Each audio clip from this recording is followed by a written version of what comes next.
피청구인 측에 질문하겠습니다.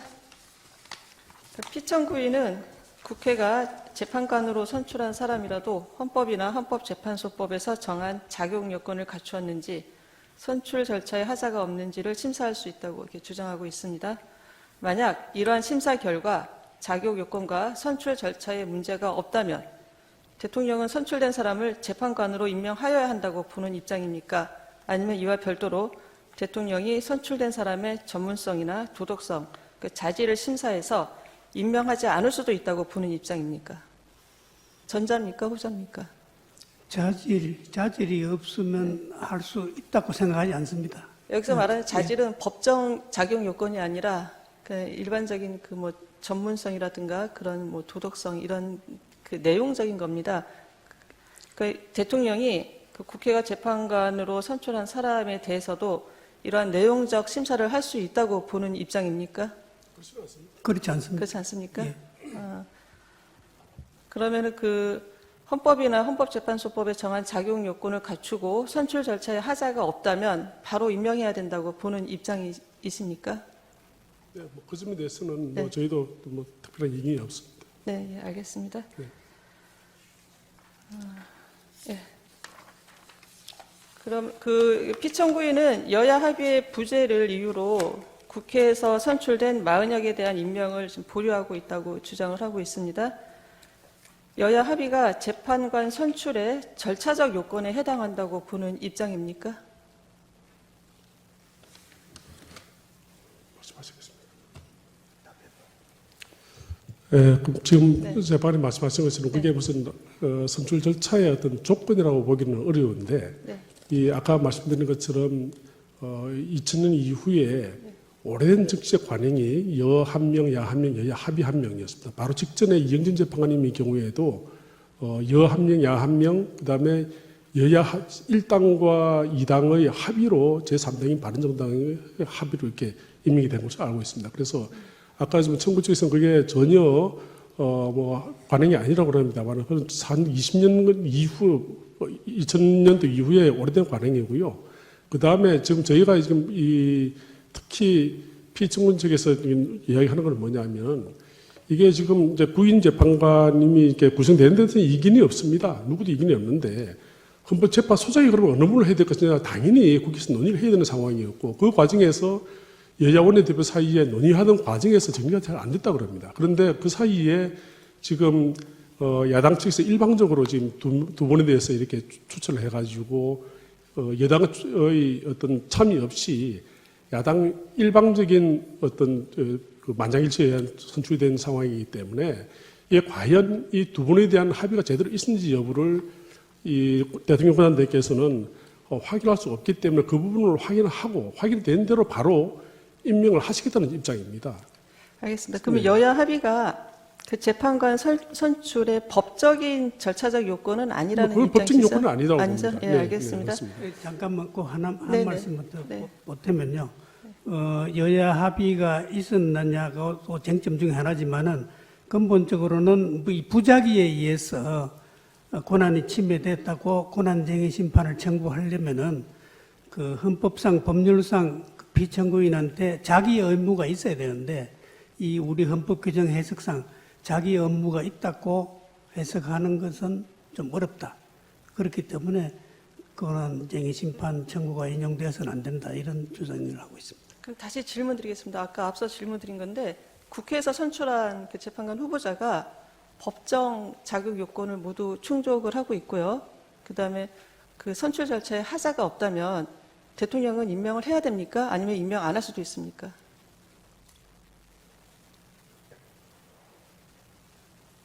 어떻습니까?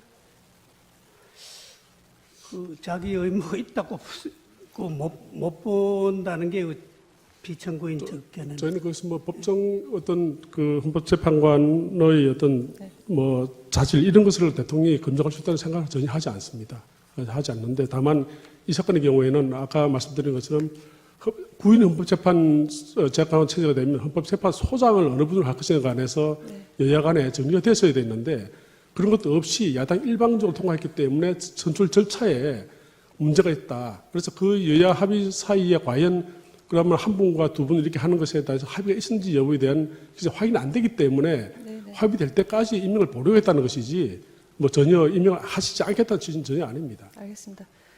지금 그 피청구인은 국회가 선출하는 재판관 3인 중에 여당과 야당이 각 한 명씩 추천을 하고 나머지 한 명은 여야 합의로 추천하는 것이 오랜 관행으로 정치적 관행을 넘어 법적 확신까지 취득했다고 이제 주장하고 있습니다. 그럼 여야 합의라는 요건은 관행에 의한 것이고 그 관행이 규범력이 있다는 그런 의미인가요? 뭐 우리 뭐 법원 헌법재판소에서 판례가 있듯이 이 국회도 오래된 관행이 있습니다. 관행을 굉장히 존중을 합니다. 특히나 2002 3기 재판소의 재판관 구성부터는 다 여야 이렇게 한 명씩 하고 여야 합의를 해 왔는데 이 22대 국회에 와가지고 이 지금 현재 와서 이런 여당 단독으로 두 사람을 선출했기 때문에 과연 그것이 여야 합의가 있다고 볼 수 있는가 하는 그런 여야의 어떤 선출차에 어떤 문제가 있지 않는가 하는 것이 저희 피청구인의 입장입니다. 그래서 그 부분에 대해서 아까 말씀드린 헌법재판소장을 어느 분을 할 것인지에 대해서도 합의조차 안 된 상태에서 야당이 일방적으로 이와 같이 선출한 것이 과연 국회의 선출이 어떤 문제가 없는가 하는 점에 대한 문제 제기라고 생각하시면 되겠습니다. 예, 알겠습니다. 그럼 이 사건에서 피청구인이 말하는 여야 합의가 이제 정확한 어떤 사항에 대한 합의를 의미합니까? 그 3인을 사실은 어떻게, 잠깐만요. 3인을 어떻게 추천할 것인지, 3인의 추천 방식에 대한 합의를 말하는 건지, 아니면 특정 후보자를 재판관으로 선출하는 것에 대한 합의를 말하는 것인지, 그 어떤 것입니까? 우선 여야가 몇 명씩 추천할 것이냐가 가장 문제고요. 그 다음에 어느 분이 할 것이냐는 각 당이 추천할 거기 때문에 다른 당에서 그것을 문제 삼을 수는 없다고 봅니다. 다만 구인의 헌법재판관 체제가 되면 헌법재판소장의 문제가 나오고 현재 지금 대행님이 계십니다만은 헌법재판소장을 어느 분을 할 것이냐에 관해서 여야 사이에 논의가 있었고 그 과정에서 논의를 하다가 논의가 안 됐다는 합의가 안 됐다는 겁니다. 그래서 지금 현재 만약 9분이 되어버리면 그럼 헌법재판소를 어떻게 할 것이냐 이에 대해서 적어도 전 현직 재판관 중에서 적어도 여당과 또는 대통령이 추천하는 분을 지금 국회에 다수 의석을 점유하고 있는 더불어민주당 측에서 통과하는 것을 어느 정도 논의를 한 중에 지금 이렇게 헌법재판소 문제는 전혀 논의가 되지 않은 채로 지금 야당이 일방적으로 지금 헌법재판관 후보자만 이렇게 선출된 것으로 이렇게 알고 있습니다. 그렇기 때문에 저희들은 피청구제의 그 점을 지금 문제로 해서 과연 여인, 야인 이렇게 추천이 여야가 합의가 되어가지고 선출된 것이냐. 그래서 그 중에 두 분은 된 것 같은데 여 한 분, 야 한 분 정도 이렇게 두 분은 분명히 된 것 같은데 나머지 한 분에 대해서는 정말로 여야 합의에 의해 가지고 이런 선출됐느냐, 된지 여부를 확인하고 확인된다면 즉시 임명하겠다 이런 취지입니다. 그 여야 합의 부재라는 게 지금 피청구인이 주장하는 여야 합의 부재라는 게 그 마은혁 후보자라는 특정인에 대한 여야 합의가 없었다 이건 아닌 거죠? 특정인데 그건 아닙니다. 아니고 그렇습니다. 인원수 그러면은 인원수 헌법재판소장 문제입니다. 소장 임명에 대한 문제입니까? 네. 소장 임명에 대한 합의가 없기 때문에 여야 합의가 없다 이렇게 보는 입장이십니까? 사실 이 문제 때문에 저희가 그 전현직 그 원내대표를 정인 신청하고자 했는데 뭐 재판부에서 기각을 하셨으니까 그건 존중합니다만은 적어도 이 헌법재판소장을 어느 분으로 할 것이 어떻게 할 것인지 지금 현재 국회에 의석수도 한다면 사실 야당에서 그냥 추천 한 분을 통과해도 좀 어쩔 수 없는 상황이지 않습니까? 그래서 적어도 대통령의 이 헌법재판소 재판관의 임명권 자체는 행정부 수반으로서의 지위에서 나오는 게 아니라 국고에서 지위 나오는 거기 때문에 적어도 어떤 그런 점을 감안해서 대통령이나 여당에서 추천하는 분을 헌법재판소장으로 임명하는데 야당이 동의하는 걸 전제로 헌법재판관을 후보자를 여 한 명, 야 두 명 할 것인지 여 한 명, 야 한 명, 여하야 합의할 것인지 가지고 논의하던 중에 지금 이런 상황이 벌어져 가지고 야당 일방적으로 지금 선출이 돼버렸기 때문에 그래서 그런 상황을 보고 피청구인께서는 우선 여 한 분, 야 한 분은 여야 간의 합의가 종전의 관례도로 돼 있었던 상황이기 때문에 먼저 임명을 즉시 임명하신 것이고 나머지 한 분은 여야 합의가 과연 헌법재판소에 이런 문제가 합의가 됐는지 여부를 확인한 다음에 하시겠다는 그런 취지입니다. 그 정리를 하면 네. 그 세 분 재판관 그 추천 방식은 재판소장 임명과 같이 연계해서 좀 합의가 돼야 된다 이런 입장이신 것 같아요. 뭐 맞습니까? 여야 간에 그렇게 논의를 했던 것 같습니다. 그래서 그 그러면은 합의가 네네. 그 재판관 지금 두 분은 지금 임명하셨지 않습니까? 네네. 그 두 분은 합의가 됐다고 보는 겁니까? 네, 아니, 어떤 이유로 두 분은 합의가 됐다고 보는 건가요? 아마 우리 권한대행께서 아마 각계 의견을 들으신 모양입니다. 들어서 적어도 그 종전의 어떤 헌정사 관행을 보게 되면 여 한 분, 야 한 분은 일단 뭐 합의가 된 거나 마찬가지고 그렇게 추천해서 선출된 분을 임명해 오셨기 때문에 그런 것을 감안해서 적어도 야당이 제일 먼저 추천하신 재판관 후보자는 한 분은 여야 합의됐다 이렇게 보신 것 같고요. 나머지 한 분에 대해서는 지금 아까 헌법재판 소장 문제와 연계된 문제고 여야 합의 원내대표 사이에서 논의를 하다가 논의가 안 된 상황이기 때문에 그런 상황을 보고 정리하시겠다는 그런 취지인 것 같습니다. 알겠습니다. 이거 실무 화상기에 좀 올려주세요. 3번님. 실무 화상기. 두 분은 종전 관행대로 한 명 추천했기 때문에 관행대로 임명을 했고 네네. 나머지 한 명은 재판소장 임명과 지금 연계해서 지금 보고 있다 이런 입장이신 거죠? 그렇습니다. 그렇게 원래 이제 여 한 분, 야 두 분 아까 합의됐다고 말씀하셨는데 그건 아닌 것 같고요. 알겠습니다. 저희 네. 그 조선일보 기사가 좀 가운데 오게 해줘 보세요. 네. 지금 그 조선일보 2024년 11월 28일자 기사입니다. 여기 네. 보면 여야가 공석인 국회모 재판관 3명을 국민의힘이 1명, 더불어민주당이 2명 추천하기로 합의하고 조만간 선출 절차를 밟을 것으로 27일 알려졌다. 이게 기사가 나와 있는데요. 이것도 아까 말씀하신 것처럼 재판소장 임명과 연계해서 이렇게 합의가 됐다는 건가요? 제가 듣기로는 제가 전직 그 국민의힘 원내대표랑 현 국민의힘 원내대표랑 좀 이런 부분에 대해서 논의를 해봤는데 사정을 들어봤습니다. 들어보니까 그 헌법재판소장 문제와 함께 이렇게 논의를 한 것 같습니다. 그런데 지금 적어도 지금 이렇게 보도된 것처럼 두 분의 헌법재판관 후보자의 경우에는 아마 유력하게 먼저 이렇게 여야 합의가 한 분씩은 무조건 되는 걸로 되어 있으니까 그래서 저 두 분을 먼저 임명을 하신 것 같고 나머지 한 분은 지금 아직까지 그 헌법재판 소장 문제나 이런 문제 때문에 여야 합의가 완전히 된 것으로 지금 보기가 어려운 상황이어서 그 확인되면 바로 임명하시겠다는 그런 취지입니다. 알겠습니다. 네. 잠깐 이거 질문해요. 피청구인은 마은혁 후보자에 관해서도 여야 합의가 확인되는 대로 임명하겠다고 했는데 피청구인이 생각하는 확인 방법은 무엇입니까? 그래서 그거는 제가 다시 한번 서면으로 다시 말씀을 드릴 기회가 있을지는 모르겠는데요. 적어도 지금 여야 사이에, 원내들 사이에 적어도 헌법재판 소장의 문제와 그 다음에 만약 헌법재판관 후보자를 야당이 한 분으로 하는 것에 대한 정리가 됐는지 여부를 좀 여야 원내대표에서 좀 어떤 합의가 나오면 좋겠습니다. 그런데 지금 여야 원내대표가 전혀 그 부분에 대해서 말씀 안 하고 계시고 특히 헌법재판소장을 어느 분을 할 것에 대해서 논의를 안 하고 계시기 때문에 지금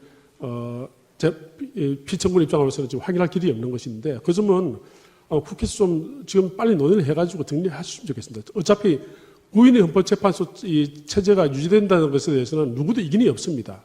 그러나 구인의 헌법재판관이 되시면 어느 분이 헌법재판소장을 할 것에 대해서는 여야 간에 좀 합의가 되어서 왜냐하면 국회의 동의를 얻어서 대통령이 임명해야 되기 때문에 그렇습니다. 그래서 그 여야 간에 합의가 없으면 국회 동의 절차를 받을 수 없기 때문에 그 점에 대한 여야의 지금 원내대표 여야의 합의가 좀 필요하다는 입장입니다. 네, 알겠습니다. 헌법재판소법 66조 2항에 따르면 헌법재판소가 부작위에 대한 심판 청구를 인용하는 결정을 한 때에는 피청구인은 결정 취지에 따른 처분을 하도록 되어 있습니다. 피청구인 측은 이 조항의 내용을 알고 계시죠? 네. 네, 알겠습니다. 이상 신문을 마치겠습니다. 자, 그러면 지금부터 잠시만 주목해 주시기 바랍니다. 제가 구독자분들을 위해서 선물 하나를 준비했는데요. 제가 항상 여러분들께 드리는 말씀이 있습니다. 뉴스만 평소에 잘 챙겨보셔도 돈이 되고 돈을 벌 수 있다라고 말씀을 드렸는데요. 여러분들은 여기 보시는 삼성전자 뉴스를 보고 어떤 생각이 드세요? 아니면 정치인들의 뉴스, 날씨 뉴스를 보고는 어떤 생각이 드시나요? 그냥 뉴스만 보고 끝내는지 아니면 이 뉴스를 어떻게 이용할 수 있는지 이 부분을 고민하고 계시는지를 되물어보고 싶습니다. 그 이유가 뭐냐 하면 제가 지난번에 여러분들께 뭐라고 말씀을 드렸었죠? 지금은 반도체 섹터를 눈여겨보셔야 한다고 말씀드렸습니다. 그리고 나서 이런 썸네일들 뉴스를 통해서 많이 보셨을 겁니다. 반도체 내용이 이슈가 됐을 때 부자들은 어떻게 생각한다? 반도체 관련주들은 뭐가 있는지, 어떤 종목이 가장 좋은지, 어디에 투자해야 돈이 몰리는지 자연스럽게 생각한다고 제가 말씀을 드렸죠. 그 이유가 뭐냐 하면 부자들이 봤을 때는 이슈가 곧 돈으로 이어지고 그 이슈가 나에게 돈을 벌어준다는 경험적 확신이 있기 때문에 부자들은 항상 이런 사회적 이슈를 관심 있게 챙겨본다고 제가 말씀을 드렸습니다. 이번에도 마찬가지인데요. 제가 지난번에 시청자분들과 함께하는 주식으로 수익 내기 이벤트를 진행했었죠. 당연히 100% 무료로 진행을 했었고요. 여기 보시면 아시겠지만 제가 지난번에도 구독이라고 보내주신 모든 시청자분들께 반도체 관련주 중에 가장 크게 급등할 딱 한 종목, 많은 종목도 아니라 한미반도체 한 종목을 여러분들께 추천드렸어요. 그러면서 여기 나와 있는 대로 정확히 얼마에 매수해야 하는지, 그리고 수익률이 어느 정도 나왔을 때 팔아야 하는지를 이런 부분들까지 여러분들에게 정확히 알려드렸었는데 지금 실제로 어떻게 되었다? 오른쪽을 보시면 아시겠지만 제가 지난번 문자 발송으로 이 한미반도체를 소개해드리고 나서 실제로 이렇게 5배 이상 어마무시한 상승이 나왔습니다. 100만 원만 투자를 했어도 무려 500만 원이 넘는 수익금이 생긴 거죠. 그래서 당시에도 굉장히 많은 분들이 제가 드린 이 한미반도체로 수익을 내실 수가 있으셨을 텐데요. 다시 한번 축하드린다고 말씀을 드리겠고 이번에도 마찬가지입니다. 앞으로도 2024년, 2025년 계속해서 기대해볼 섹터는 AI입니다. 그 중에서도 AI 반도체는 그 누구도 부정할 수 없는 미래성장 산업입니다. 그러면 우리가 어떻게 생각해 볼 수 있을까요? AI 반도체 종목 중에 앞으로 크게 대장 역할을 하면서 10배 이상 급등할 수 있는 템베고 종목을 지금부터 열심히 추적해야 한다는 겁니다. 큰 돈을 투자하지 않더라도 월급의 일부분 아주 소액이라도 이 종목을 모아가야 수백 %의 수익률을 손에 쥘 수 있는 것이죠. 지금 여러분이 보고 계시는 이 유튜브 또한 AI 반도체와 아주 밀접한 연관이 있고 반도체야말로 대한민국의 핵심 산업으로 앞으로 더더욱 시장은 성장할 수밖에 없습니다. 그렇기 때문에 제가 이번에도 뭘 보내드리고 있냐면 지난번과 똑같이 구독이라는 문자를 보내주시면 제가 AI 반도체 관련주 중에 앞으로 대장주 역할을 하면서 주가가 가장 크게 급등할 한 종목을 여러분들께 문자 발송으로 종목명과 사고 파는 시점을 모두 알려드릴 건데요. 그 문자를 받고 여러분들이 주식으로 돈 버는 연습을 한번 해보셨으면 좋겠고요. 혹시라도 나는 주식을 하지 않는다 하시는 분들은 주변에 주식하시는 지인분들에게 말씀을 해주셔도 되고요. 아니면 연세가 있으셔서 투자가 어렵다 하시는 분들은 이 종목을 자녀분들에게 한번 사봐라. 이걸로 한번 수익을 내봐라. 이렇게 조언을 해주실 수도 있는 거겠죠. 그래서 지금 이 영상을 보시는 시청자분들 중에 나도 이번 종목이 좀 궁금하다 하시는 분들은요. 누구나 상관없이 그리고 어느 시간대나 상관없이 부담 없이 010-2514-5930번으로 구독이라는 문자 보내주시면 제가 이번에도 똑같이 무료 추천 급등주 문자를 보내드리겠습니다. 이해되시겠죠? 제 번호 010-2514-5930번으로 구독이라는 문자 보내주시면 여러분들이 직접 이슈를 통해서 돈 버는 연습을 해보실 수가 있는 거고 제가 돈을 받는 것도 아니고 투자를 대신해 드리는 것도 아니기 때문에 부담 없이 신청해 주시면 되는 겁니다. 그리고 수익이 나면 저는 다른 것은 하나도 바라지 않습니다. 제 채널에 구독, 좋아요 한 번씩만 눌러주시라 이렇게 다시 한번 말씀을 드리겠습니다.